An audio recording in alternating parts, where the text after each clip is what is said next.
I'm just going to wait a few seconds, Gustav, that all the attendees can be That's good. That's good. to the session.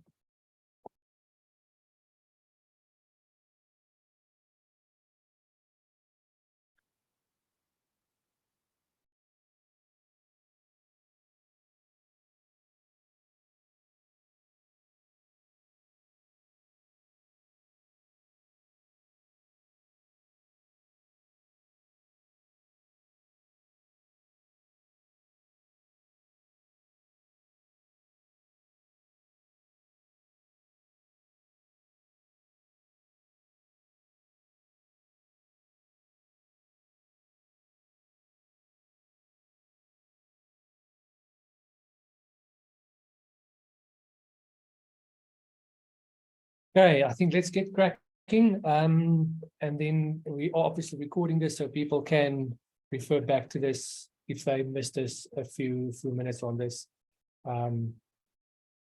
Great. So good. Yeah, it's still morning, everyone.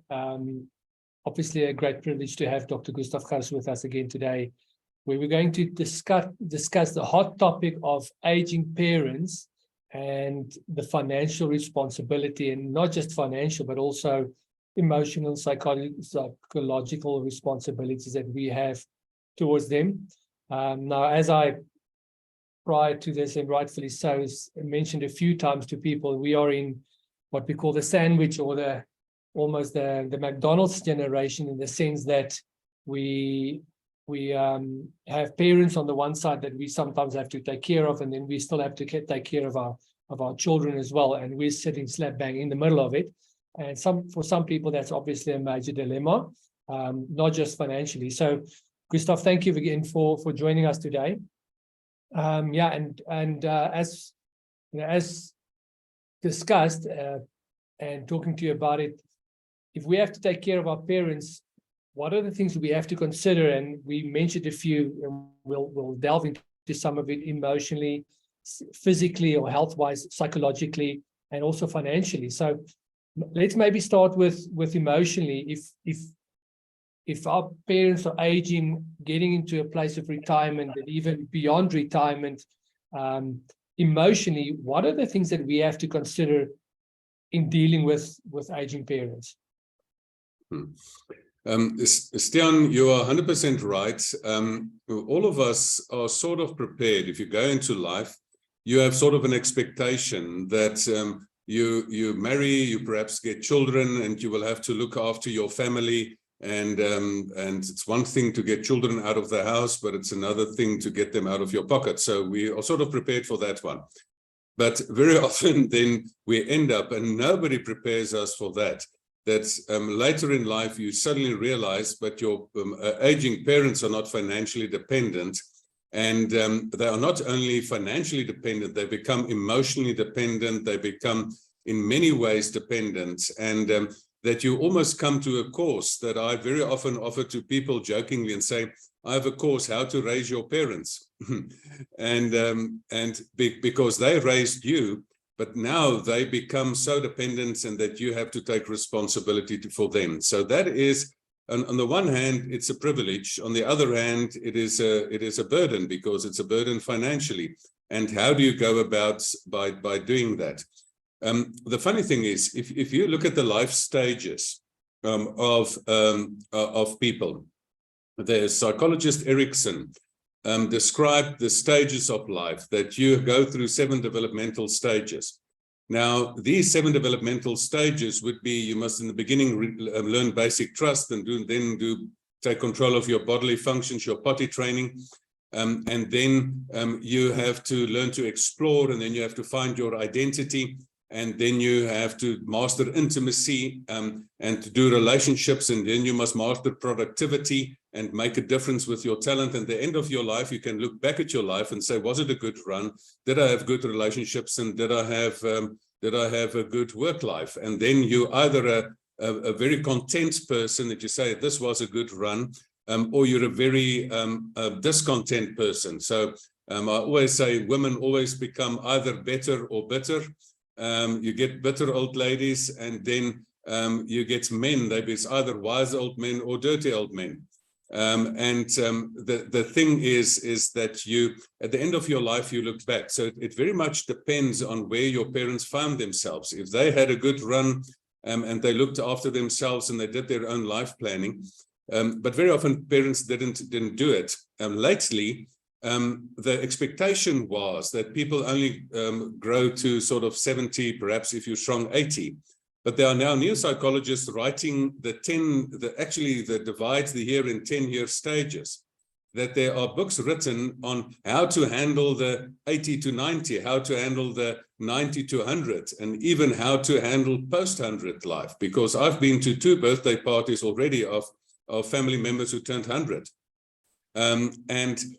So this is a big reality, and the emotional support that if you think about it, the forced changed over, because this concept of retirement at 60 is quite frankly quite an alien and outdated concept, because it was when the life expectancy was sort of, if you're very strong, 70.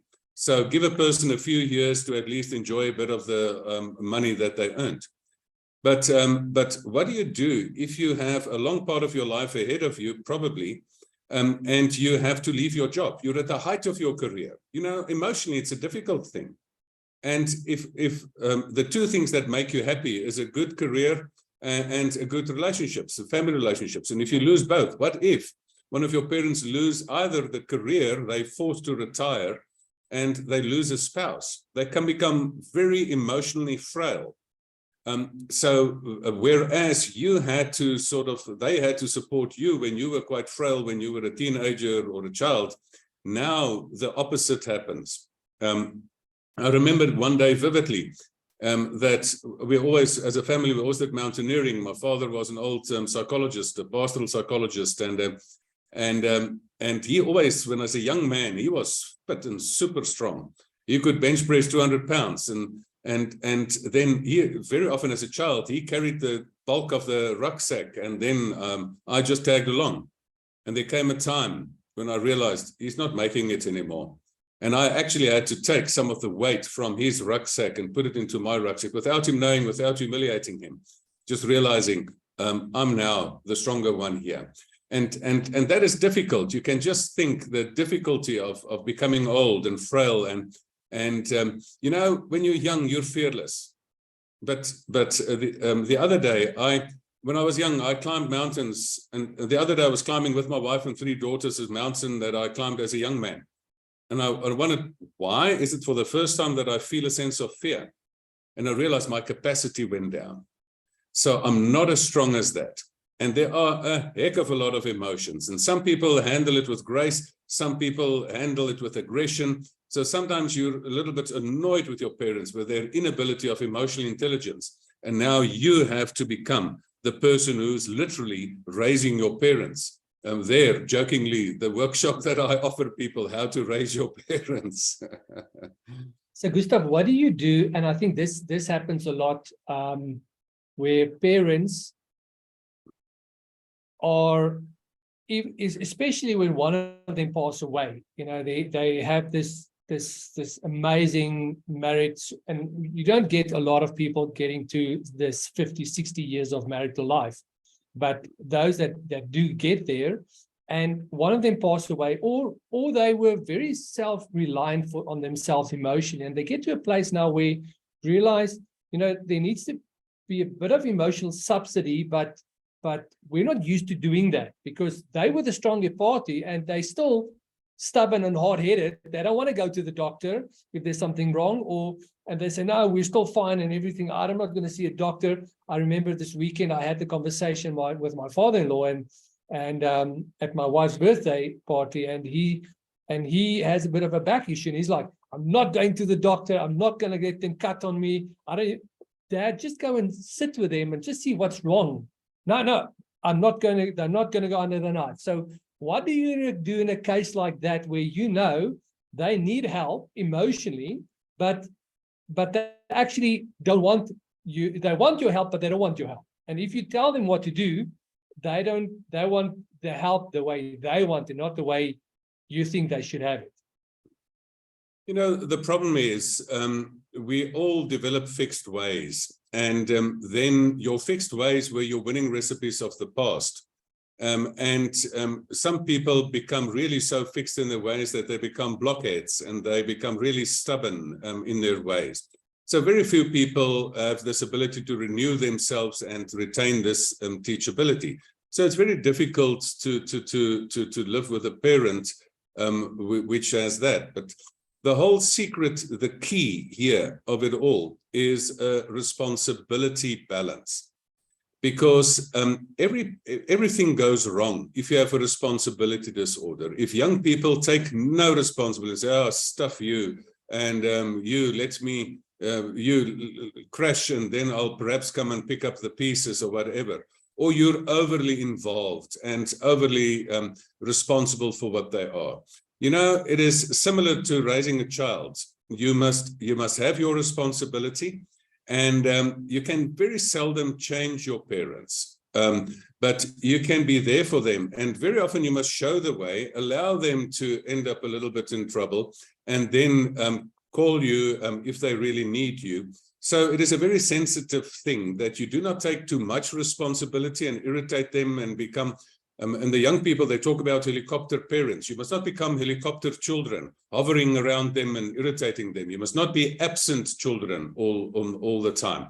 You must be actively involved and show the way. And if they don't walk the way, allow them to burn their fingers, allow them to come back to you, and then take it from there.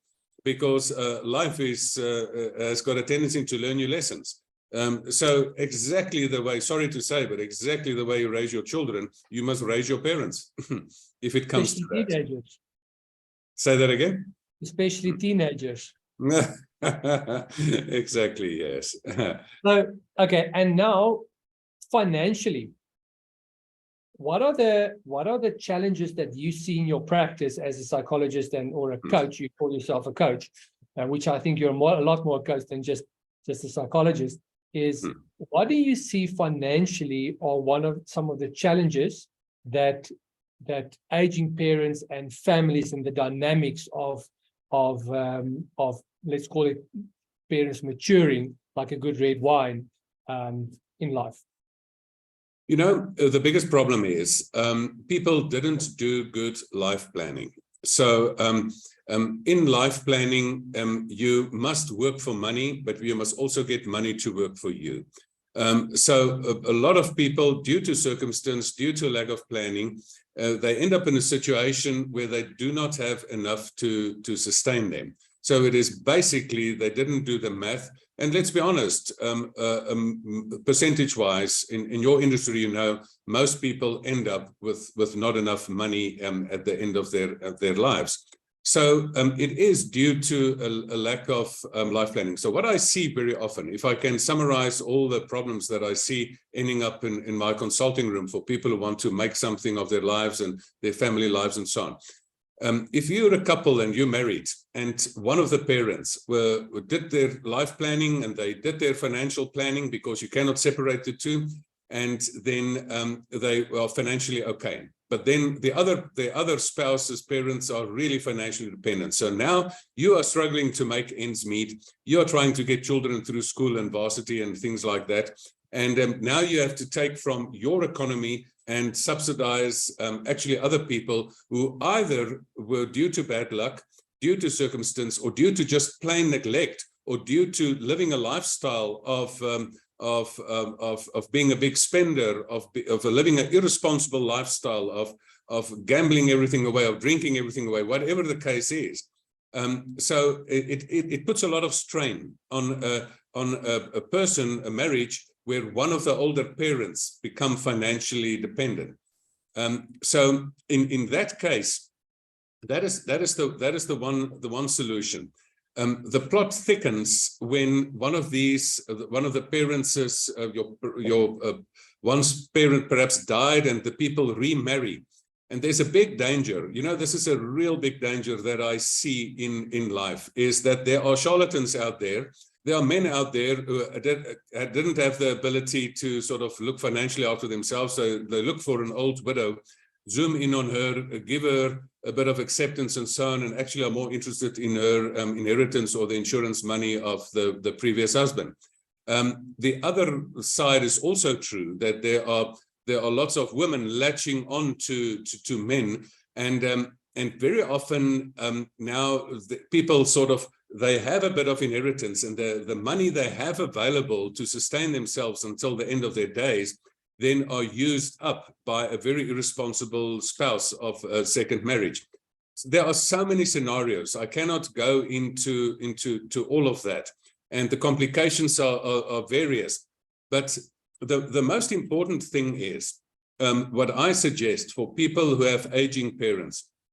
You know, very often people retire at 60, 63, 65, but 65 is the new 45. And 85 is the new 60. So there's a huge gap. So what if you live for another 20 years? You know, the 20 years between 65 and 85 is the same 20 years between 45 and 65. And just think how much you could have attained in those 20 years. So one of the biggest mistakes people make is that they buy into, and sorry to say, they buy into the concept of retirement. Because the only thing you can retire from is life. And the only way you do it is you can die. You cannot retire from life at 60, 65. You can stop your job, but your skills are still there. And there are lots of needs out there, and you still have perhaps enough energy. The best way to financially look after your parents is to give them a post 65 financial income stream. So lots of people can go and become consultants. You know, just to give an example, I've got one friend who became one of my accredited coaches. He was the CEO of Sasol Condea, one of the Sasol companies, the German companies bought over, and a number of his colleagues, they retired at the same time. So there's top-notch guys who can run big corporates, international based corporates. And he was very much distressed that he as a life coach, he became a life coach, that he saw some of his colleagues 2 years after retirement, 10 o'clock in the morning, still walking in their slippers and their pajamas. And then the wife sits with a full man and half of the salary. And she actually preferred it the other way around. So he's just under her feet now in the house there. So this whole thing of how to reactivate them, how to get to this person with a life plan. So the biggest gift you can give to your parents is not money. The biggest gift you can give to your parents is a plan. And if you have a new plan that you can emotionally get your emotional support, that you can actually use your skills still to bring in money. What is the best way to make sure that your money, that you're not financially dependent on your children? Make more money. You know, between 65, you've got a lot of talent. You can become a consultant. You can become in whichever way, become still economically active, stay economically active. So, my take on this is we want to throw money to the problem. And sometimes you have to. But the best way is give an older person a plan. And then guess what? Part of that plan will be that they will have a plan for their emotional support. They will have a plan to have a life without you, to still keep, do not live back into their family, but have some friends. They will have a plan to actually use their talents and still make some money until they're very, very old. I mean, my father was an old psychologist, and he always said, I want to die with my boots on. And I mean, he had an income until he was 92.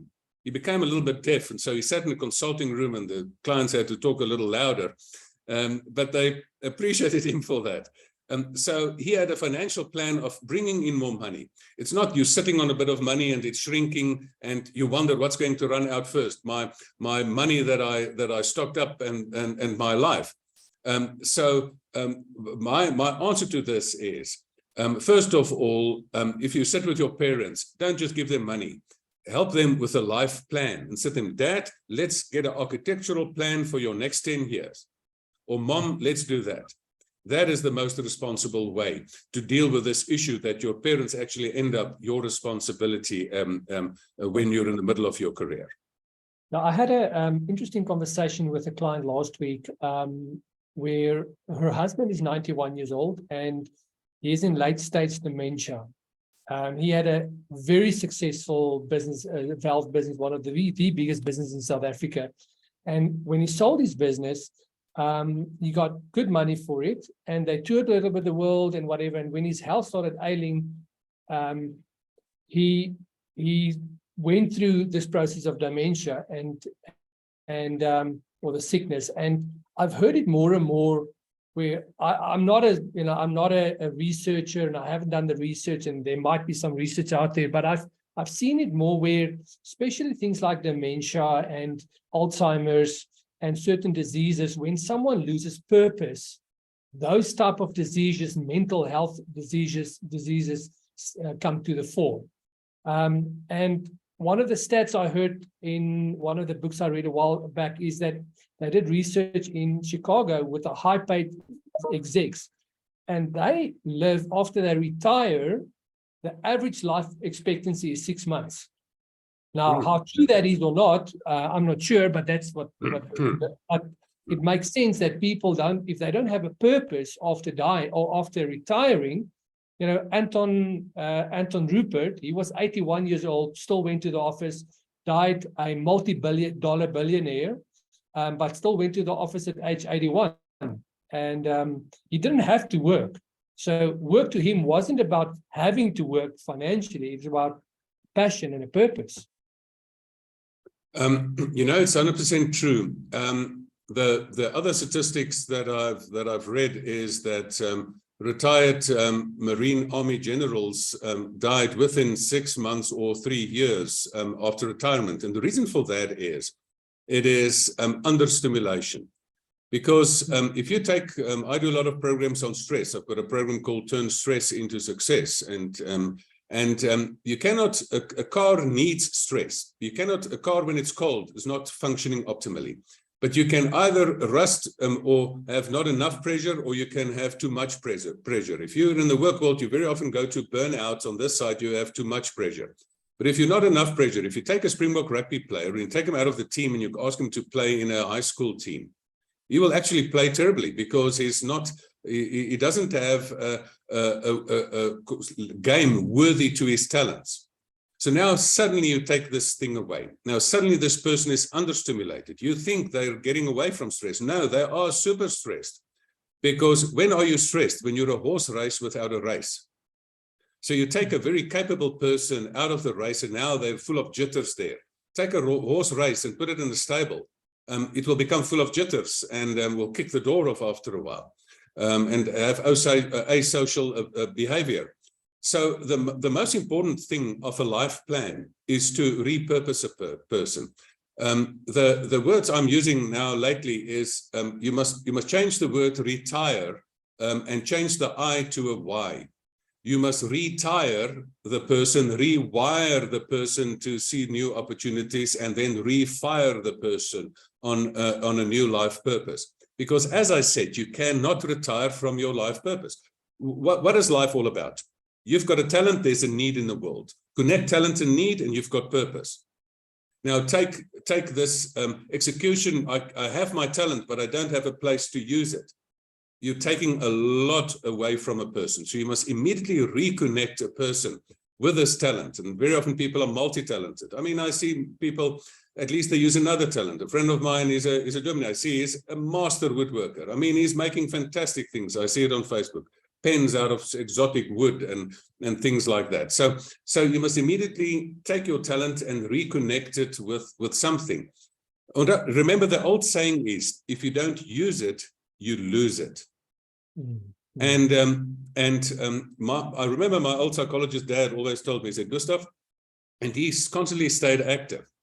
And he said, Gustav, if I start losing my mental capability and I'm not aware of it, please tell me. We couldn't, because he constantly kept himself busy with new things. Neuro research tells you that if you do the same thing all over again, your brain becomes bored. But if you do new things, Your brain stays healthy if you create new neurocircuits every now and then in your brain. And this is where if you start to do something new, learn a new language, do a new thing, master a new skill. So that is part of life planning. And I'm not here to give medical advice. It's not the time and place, and not my, I'm not a medical doctor. But fact of the matter is there's enough research to say that you can actually keep your brain healthy and prevent dementia and things like that if you postpone it longer, if you keep your brain busy. But once it happens, and very often, Stian, and can I just tell you, I mean, the pain I have to witness in my consulting room. Give me an example without names. A person who had one of the most, and would say in which profession, private practices, ended up with around about sort of 100 million at the end of this in investments and so on. Worked himself to death, didn't look after himself, worked himself due to neglect, brought dementia and things earlier on. And now he doesn't have the time, he can't even remember how much he earned. And now other people sit and they will have to spend or allocate or give to charities the money that was so hard earned. This is you must really look of part of life planning, part of physical life planning is to look after your brain. Those people who keep busy, I was born in Namibia, and there was a huge company called Pupkewitz, and the old Mr. Pupkewitz was also, until his last days in his late 80s, went to office, did a bit of the books. He found purpose in it, and that kept him alive, and that kept his brain healthy. So if you go and sit down and slog, then everything will sag. If you don't use it, you lose it. So part of a life plan is how to reactivate, how to rewire, how to refire a person. And instead of just sitting them and stocking them up with money, give them purpose, give them something to do, give them something that lights up their eyes.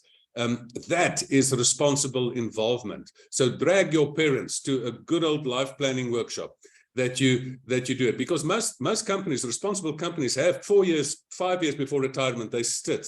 And this is what I sat with companies in Sasol. Like Sasol, the top executives, I sat with them, we did their retirement planning. I see until this very day, the plans that they make, that I see how they implement it. The other day, I spoke to a top person going down. I said, where's your plan after retirement? He said, that man is looking for trouble, because you can just for 3 months sit and do nothing, and then you become seriously understimulated, and then you become obnoxious with the people around you because you don't have purpose anymore, and then you're not a lacquer person to be with. So Gustav, so before I continue to the attendees, if you guys have any questions, you can open up on the Q&A tab and just type a question. I'll look out for it, and then we can handle those questions to Gustav as well. I want to transition a little bit now. And now let's say you get to a scenario, it might be worth financially, it might be emotionally, there might be physically, there might be something where a parent come and stay, or two parents come and stay with the family. So now you have two women in the house, two men in the house, and now this dynamic of authority and who's responsible for what, and who needs to listen to who, because when you were in your parents' house, you had to listen to them growing up. Now the dynamic is shifted, and they still think they are your parents, which they are, but the roles and responsibilities are different. So what is the dynamic? How do we address this very sensitive issue of authority and responsibility? There's a secret word to solve all of that, and that is healthy boundaries. Because let's be honest, you can grow as old and as big as you want, you will still stay your mother's son. I remember many years ago when my mother was still alive in my 40s, she still said, Gustav, are you wearing your are you warm enough? Did you take your jacket? I said, yeah, Mom, yeah. So you will grow up to be an adult man, but you will always stay a child in their eyes. But that's a good thing. So there's something special about that. But the secret of whether parents are either living in your house or how you can, in a garden flat or in a granny flat, that's why they call it a granny flat for that, is the whole question of boundaries. Parents can actually stay far away and not respect boundaries and then irritate or destabilize a family. Or they can stay in the house with healthy boundaries. Now, what is boundaries? Boundaries is, here is my castle. I have my core family. And here's a wife and children, and we protect our core space. There's other people. They are in the same space. Let me give you an example. This is a harsh reality for so many people. In my neighborhood, there's a very, very special family, 3 great daughters. The father is an old farmer. He really got a heart attack. The children flew literally in from America and from the other countries where the 2 sisters live, and how to really taking responsibility, looking after father, not neglect, because there's a time he raised you, you have a bit of respect to him. But now to take that ailing parent and put them in the house, you know, they had a creative solution to that. Next door, there was an old lady whose husband passed away, and she had a granny flat. They didn't have a granny flat. So they're literally renting a granny flat to create space, because you must continue with your life without the interference. I mean, there are different ways in which different cultures do family different. In some cultures, everybody bundles together and they're comfortable with that. In the typical Afrikaans culture where I grew up in, we believe there must be spaces in our togetherness. And so they solved the problem that they're literally next door, so they can walk over. There is a proximity, but there's also a boundary. So they can look after this ailing parent, and it is just is literally 20 yards away. But there is at least privacy over here. Now, so if you don't have that luxury, you can even stay in the house. But the whole principle is there must be a crucial conversation about boundaries and what are the rules of engagement. And that very often cannot take place, because if communication broke down and they were not good at it from the onset, then it is good to get a life coach in and to say, listen, here's a new chapter in our lives, here is this, let's get the rules of engagement and clarify expectations. So expectations is, we're thankful that you're here, so we can go on a date night, and the children can stay with ailing parents or whatever. So there are advantages to this, but we must manage it well. It is just like everything, it must be managed, but it must be intentionally. There must be an intentional clarification of expectations. And once that happens, things can go well. In the absence of that, big problems, or as they said in The Lion King, matata, matata. Not Hakuna Matata, matata, matata, big problem. Gustav, on a practical level, there's 2 women in a house, mother and a daughter. Who makes the rules? You know, I couldn't believe it. It is my mother-in-law were part of. She had sisters, but I was privileged that the granny was still alive. And now this respected old lady, my mother-in-law, when they walked into the presence of their mother, I was amazed that these 70-year-old daughters turn into women, turn into daughters again. So there was a specific line of relationship that was. It all depends on what was the relationship, because there are toxic relationships from parents. Sometimes parents just talk down and really always bring you down. And this woman's self-image just recovered, and now this mother comes into it and then can pull the self-image down again. Or it is a wise old woman that she knows there cannot be 2 bosses in a kitchen. That if you want a big fight, put 2 women in charge of preparing the food for the evening. So this is, there must be one person having the final say. So once again, there is a crucial conversation necessary on clarifying roles. If this older lady was a fantastic chef and the mother is a working mother, and part of the deal is help us to put a nice healthy meal for the family in the evenings, and she finds purpose in living a trade of preparing good food, it can be a good thing. But once again, it must be managed. The big problem is that very often over many years, relationships developed into toxic relationships. And if you take that toxic pattern back into the house, oh my, that is a recipe for disaster. And therefore, people are never too old to go for healing. In the consulting room, I see, sometimes even the old mothers, they have issues. And if you walk into the house, it's good. But if you carry emotional baggage into the house, then that is unwelcome. And the best favor you can do is for both parties is to go and sit with a counselor and get the baggage out of the way so that you can relate in a nice way. Because you know what?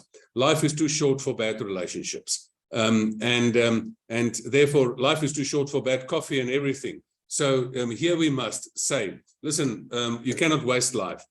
So go and see a counselor, pay a few bucks, sort your stuff out, and then enjoy good coffee.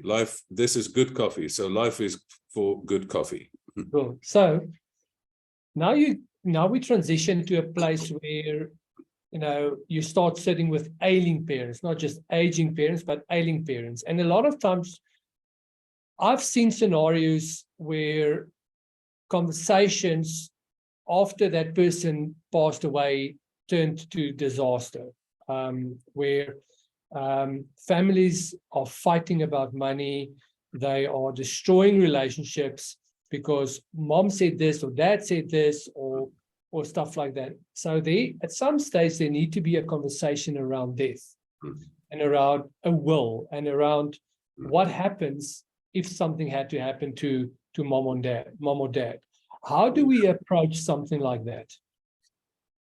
From the outset, you must not make it to say, listen, dad, talk about your will and then create, hey, what do you want, my stuff or my money? The conversation must start much earlier. It must start earlier in your life because as a life coach, what are the two things I'm helping people with? There are just two in the University of Life, which I regard myself as a teacher in. There are two subjects that I teach: what to do with the gift of life and how to deal with the fact of death and dying. So death is not a surprise. Death is part of life. So if you do not do death planning is part of life planning. One of my radio programs the other day, I talked about death planning, and death planning is so simple. Organ donation, if they're still functioning. What is your will in place? It is terrible that people die without a will, and you know better than me, there are horrendous stories. So, and the sad thing is, when money becomes involved, people lose all their ethics because they become mad. There are children that are, you are surprised that you don't want to even be called in the same sentence as this child because they are so selfish, they will fake a new will and try to push it through and get an ailing father to sign this new will. There are scary stories out there.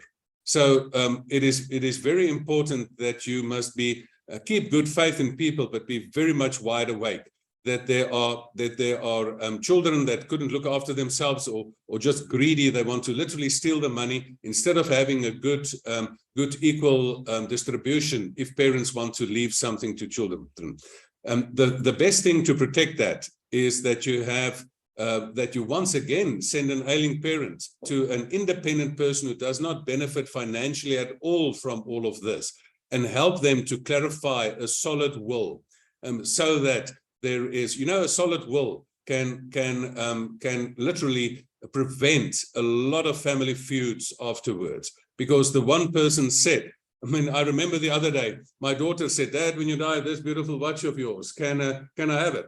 Then I said, okay, yeah, you can have it. The other child, I said this, if I don't stipulate this, then they say, then there will be a fight. No, Dad said I can take it. No, Dad, man, life is too short for that. Families very often fall apart due to a very inexpensive couch, which they said I want to inherit. So, to prevent that, have an intentional discussion, have a solid will, have it communicated, and get parents. But sometimes parents are also malicious. I've in the consulting room, I hear horrendous stories that because this child, this parent had an immoral life, and this child actually called him out, and then the parent cuts that child out of the will.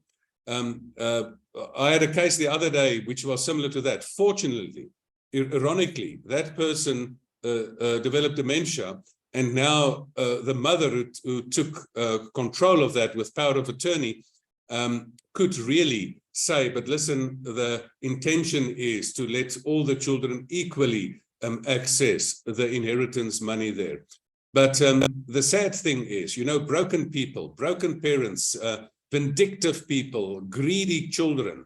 Oh my, there's too much of that. So the biggest favor you can do your family members is to sort your stuff out, become a model person, and live a good life. So one of the things that I'll get to this question of Olga now. One of the things that I think is really important, and what we've seen is parents get to a place where their cash flow might be sometimes tight, and you have families that take care of that parent. So financially, there's dependencies, and sometimes to the detriment of that family.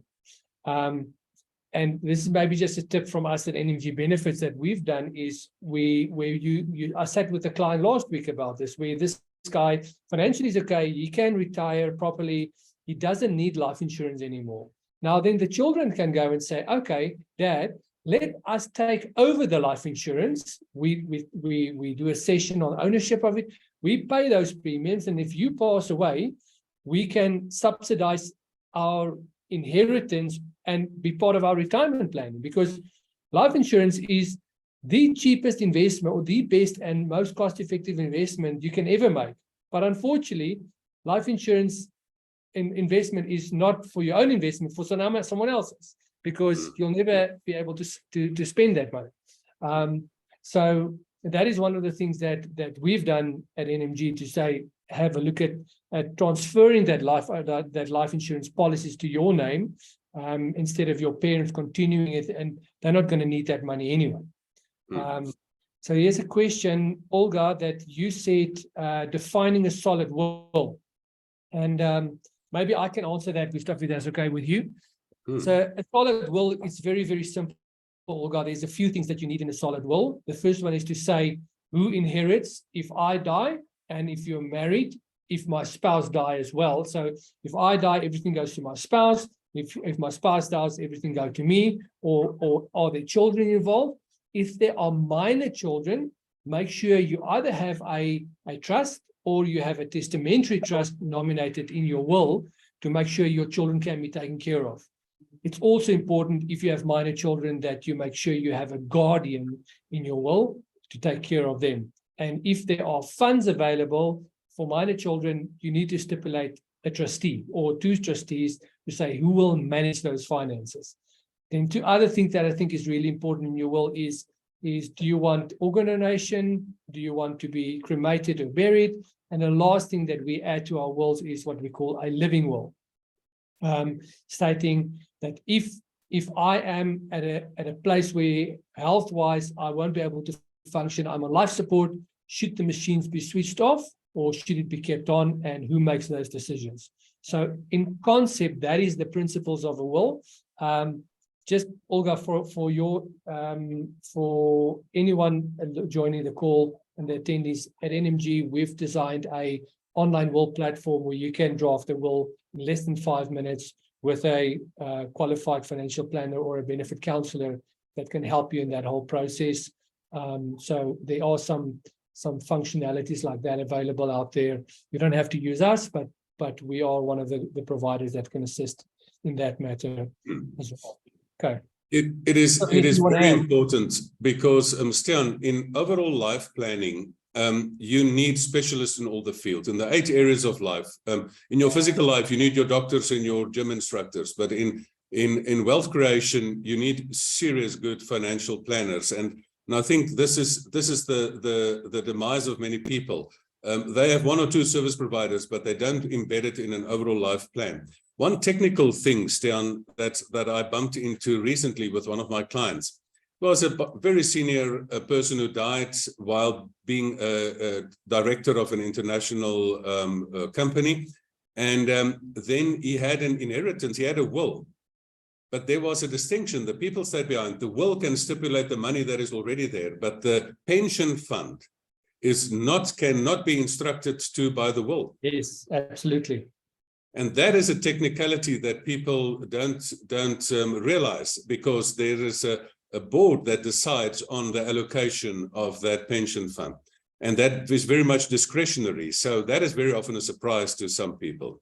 Yeah, and I think that's, again, to your point of having a proper financial planner assess all of that and having a look at all those aspects of your will.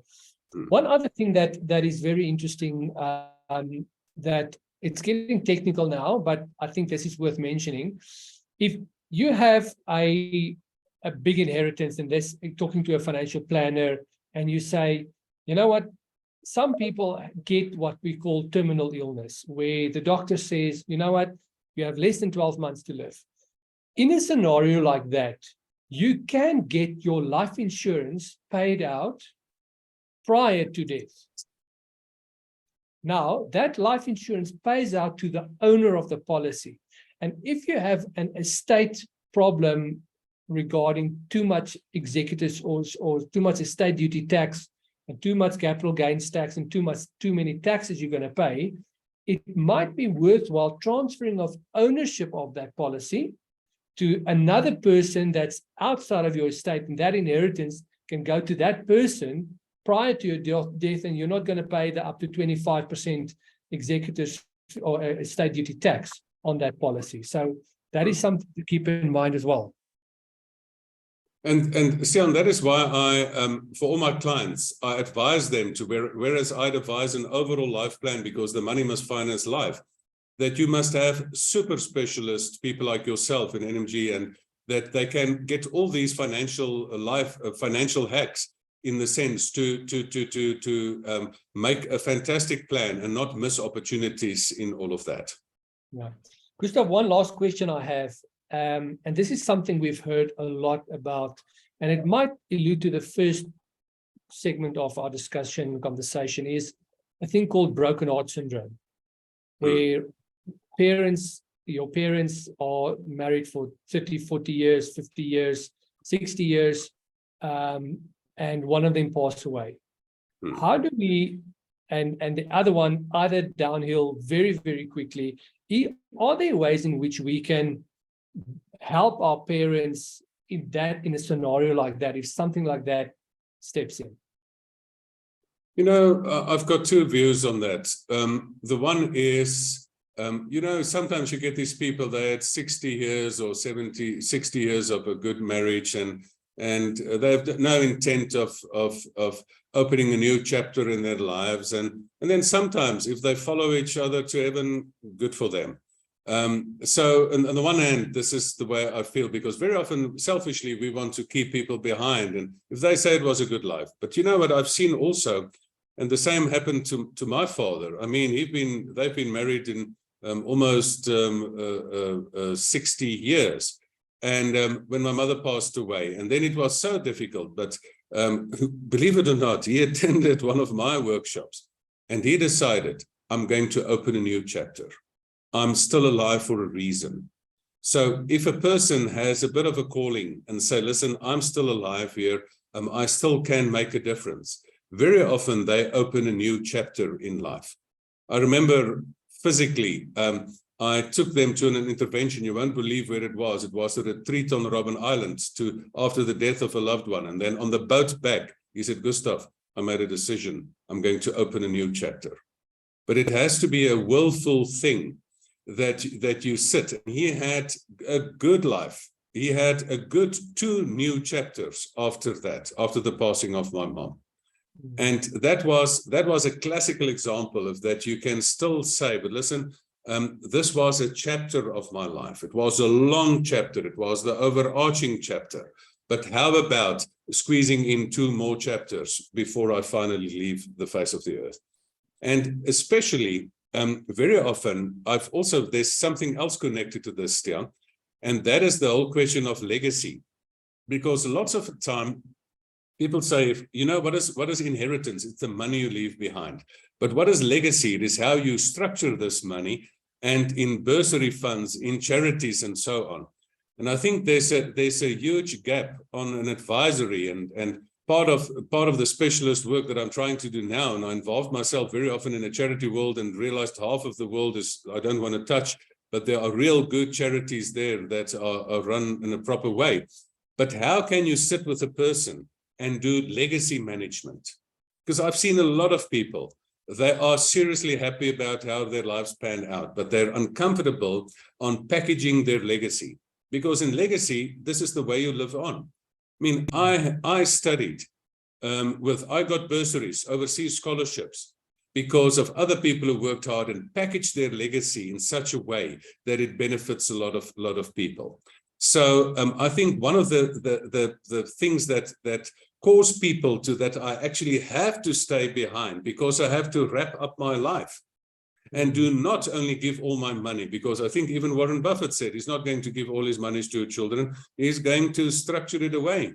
They will have too much if they have it all.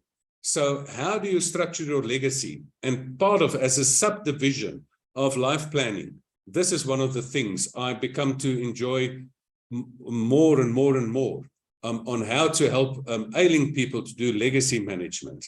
That you manage your hard-earned life and package it in such a way that it will live years after you, not only benefiting your family, but lots of other people on earth. Sure.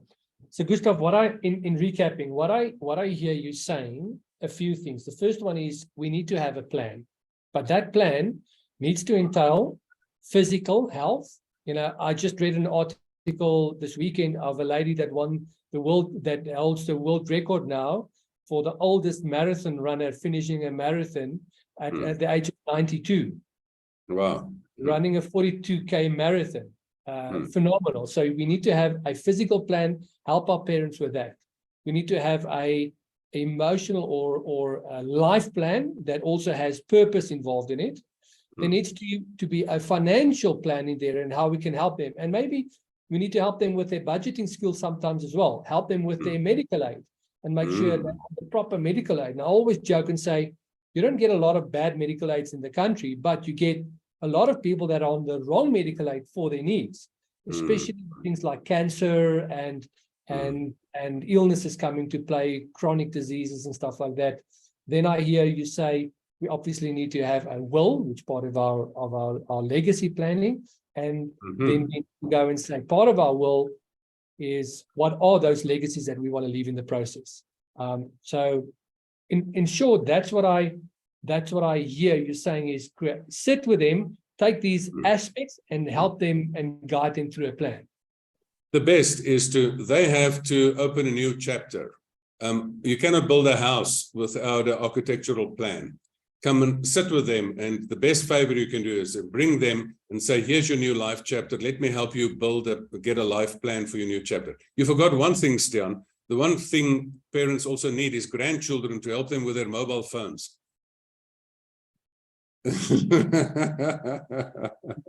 Yeah, that's true. That's true.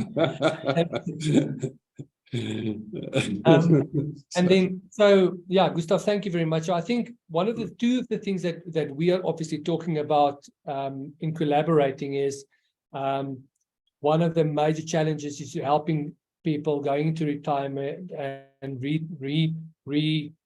retiring themselves and recalibrating their lives. And what in NMG, member first division, where we're starting ready to retire seminars of which you're going to be integral part of it, is saying we have to help our individuals plan their lives and making sure that in that seminars, you not only have a financial plan, but also a life plan process. And then obviously that's a shortened version of your plan your life seminars and some of the other stuff. So maybe you want to share some of the seminars and interventions that you run that might tag along to what we currently having here. Yes, I've learned in the business world that you can do things shorter in a shorter time span. So some people don't believe me that you in an 8-hour day can develop an architectural plan for your next life chapter, that in one day you can come up with a total overall picture on the box life plan, which has then sub-plans of physical, financial plans and so on, because finances must only support your life, must finance your life, and where are you heading with that? The way I do it is on select individuals. I do one-on-one coaching. I sit with a lot of people. Then for corporates who really want to do, because prevention is better than cure, the best a corporate can do is to get people to sit on and send a whole exco team, whether they're young or old, get to them to wrap their head around this. I call this the work-life workshop. So companies, I have public sessions like this and also do it in-house.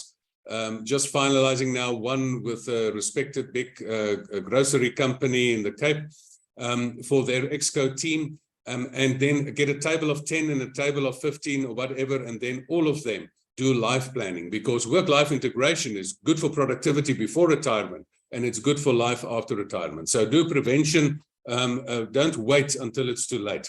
Very often for individuals involved, I have on a monthly basis on my website advertised Get a Life workshops that people come, they bring children, bring their parents, parents bring their children, and then get a life plan. So the methodology and the rollout of that, the tool is available. So however it is, if it's organized in-house or attend a public workshop, whatever the case is, you must get an architectural plan to build your next chapter. Without that, people are lost and they become depressed and they lose it.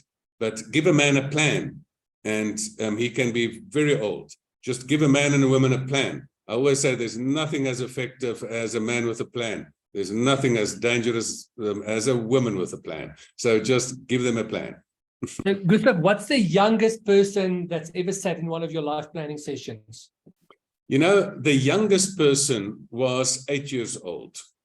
Sure. And the oldest person was literally 90 years old.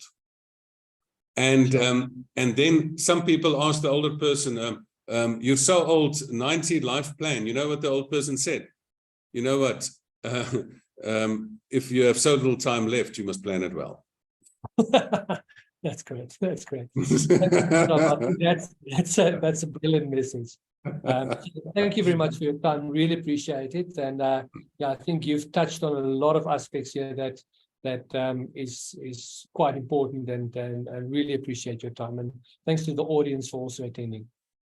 And thank you, Stian. Thank you for having the wisdom, because you're one of the few people who have the wisdom that you cannot do financial planning without life planning. And I am blessed to know super specialists like yourself. So because in the pillar of financial planning and creating wealth, that is so part and parcel of a life plan. So it's a winning recipe between life planning and financial planning. Great. Thank you very much. Have a great day.